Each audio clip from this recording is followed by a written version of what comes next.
families getting kicked off flights because a 2-year-old refused to wear his mask, and what's up with diversity quotas in hiring future pilots. This and more on Taking Off.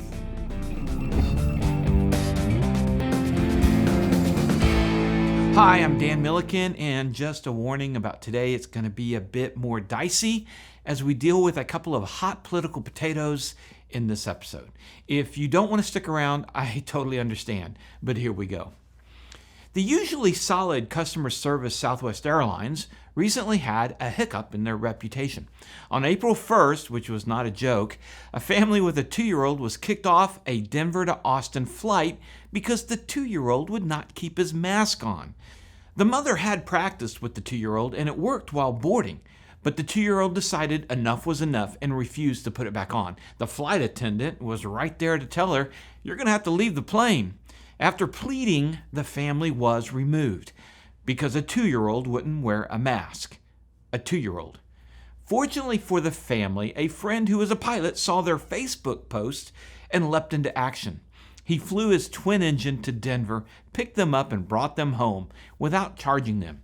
I know we pilots just want any excuse to fly, but man, you done the right thing here.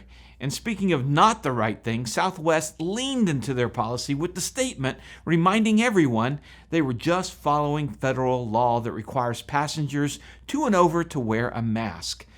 If I was that flight attendant, maybe little Jack looks like he hasn't quite hit that second birthday. Come on, Southwest, you're better than this.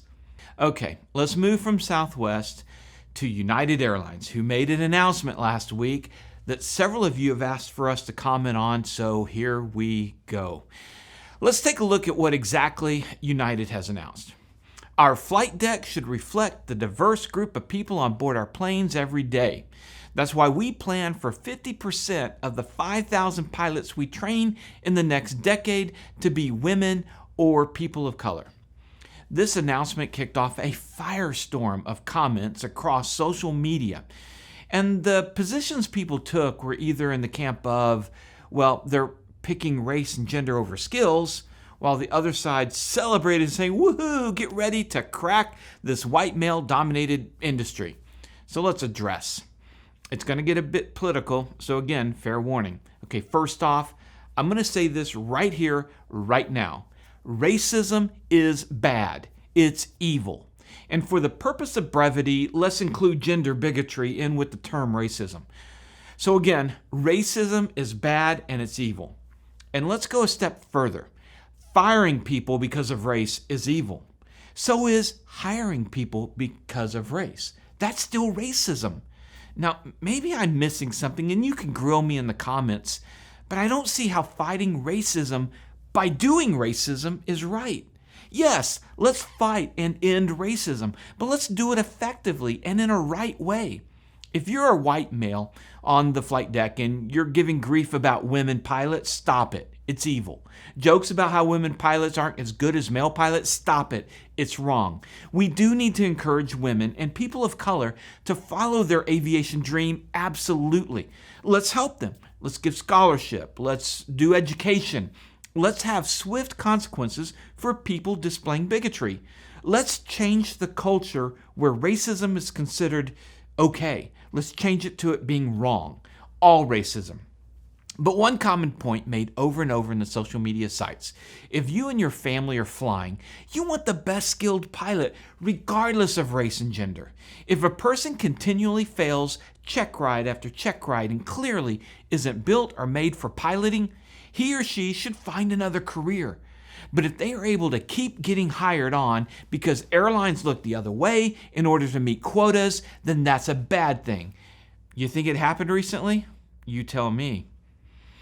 Now, on the other side, women and people of color have a real chance at a dream career to overcome a culture where they are considered less able to pilot based on their gender and their race. And this opportunity is awesome. United will train 5,000 pilots with the goal being half of them women or people of color. And as long as United holds each and every person, regardless of gender or race, to the same pilot standards, then okay, but do that. Hold them to the same standards. Don't just keep promoting them because they fill a quota. I just think we cross a line when we establish quotas, and I'm happy for our fans that are female and people of color that now have a door open wide for them. I hope you go through it. But I'm sad whenever racism is used to preclude certain people or to include them. I'd rather live in a world where people are judged on their character and their skills rather than their skin color. That kind of sounds familiar. But don't take one white man's view on it. Here's what one fan of our channel wrote. As being a black man myself, I feel that it should not be a requirement. I am in a job right now where they have passed over highly qualified white men just to have diversity and have hired mediocre to incompetent minorities with low test scores to get in. It is a disservice to the general public. Like in a hospital, I would rather be treated by a doctor who aced everything, no matter what skin color or gender, over someone who barely passed but chosen over the better doctor because of a pigmentation or gender. Hold us all to the same standards, no matter what color or gender. If there is not enough highly qualified minorities, help us become better educated. Don't reward us just because of our skin color. That's still prejudiced. 100% I agree with him. And let's get a female take on this. Christy Wong is out teaching none other than just plain silly Brian Turner on how to fly. A female teaching a white male, how to fly. So here's Christy. Hey Dan, I'm out flying today, as you can imagine. Can you guys tell what kind of plane I'm in? I have to agree with you that racism and gender discrimination is definitely bad. We need to stop doing that. Whether you're black, white, green, yellow, it doesn't matter. I don't think we necessarily need gender quotas or race or ethnicity quotas. I think what we need to do is we need to encourage people of all races and genders to get into the aviation field. You will probably find a lot of people with really great skill sets available throughout any race, ethnicity, gender, whatever you want to call it. That's really what we need to do. And then from there, we'll let those skill sets preside. That's what's more important than anything. And I hope you guys agree. Have a great day and see you later. All right, thanks, Christy. And Brian, appreciate you photobombing Christy during such a serious topic. But how about this for a solution? Instead of quotas, why not invest in encouraging girls and children of color to pursue a pilot career? Why not provide scholarships to these groups? Why not work to change the bigot culture? Let's have more Young Eagle flights where we encourage girls and children of color to come out. Let's do better. Let's be better. Let's end racism by ending racism, not simply exchanging one racism for another and calling that virtue. One puzzling comment in the United press release, we're excited JP Morgan Chase has agreed to support our work on diversity to our pilot ranks and create new opportunities for thousands of women and people of color. I'm not sure what that means. I tried to research it. Does this mean JP Chase is supplying scholarships or involved in the Flight Academy? If anyone knows what their involvement is, leave me a comment. I'd like to know. Okay, enough distasteful politics. Let's end this on an amazing story. On January 28th this year, a Cessna Centurion 210, just a little older than my model Centurion, crashed in the Amazon, but 36 days later, the pilot emerged from the jungle a survivor. And here's the details. Yes, he was flying in a not-so-legal manner. He was running supplies to an illegal mining operation. Antonio Sena was a trained pilot with over 2,400 hours, but had made a change of pace a few years back and opened a restaurant, and then the pandemic killed the restaurant dream. And to make ends meet, Sena was hired on to fly freight in the Centurion over the Amazon. By the way, to give this some perspective, I reached out to one of our Brazilian fans of the channel, Charles, who said that you need to keep in mind the accident happened in a state almost as large as Texas, but only has a couple of dozen paved highways. Think of Texas with just a couple of dozen paved roads. That's crazy. So Sena took off, and another plane took off about a half hour later. The other plane made it to the destination and realized Sena had never landed. They notified search and rescue.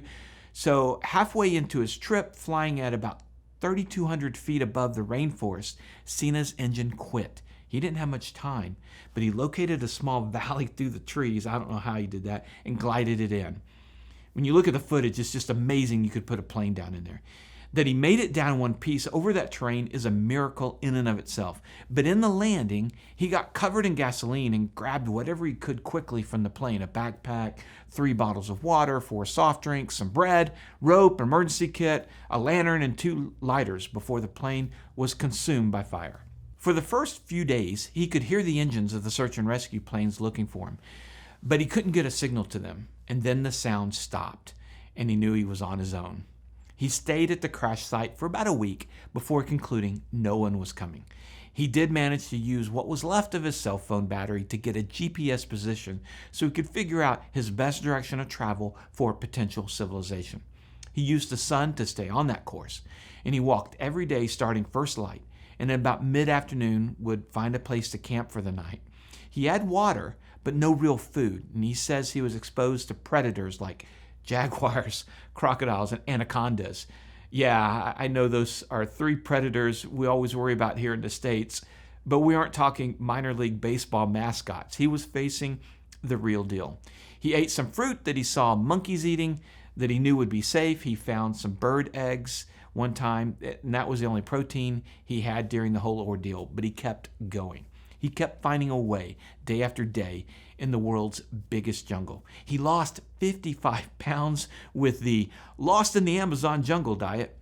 And finally, he heard a sound that wasn't nature, a chainsaw. And for the first time in over a month, he came across fellow human beings, Brazilian nut collectors.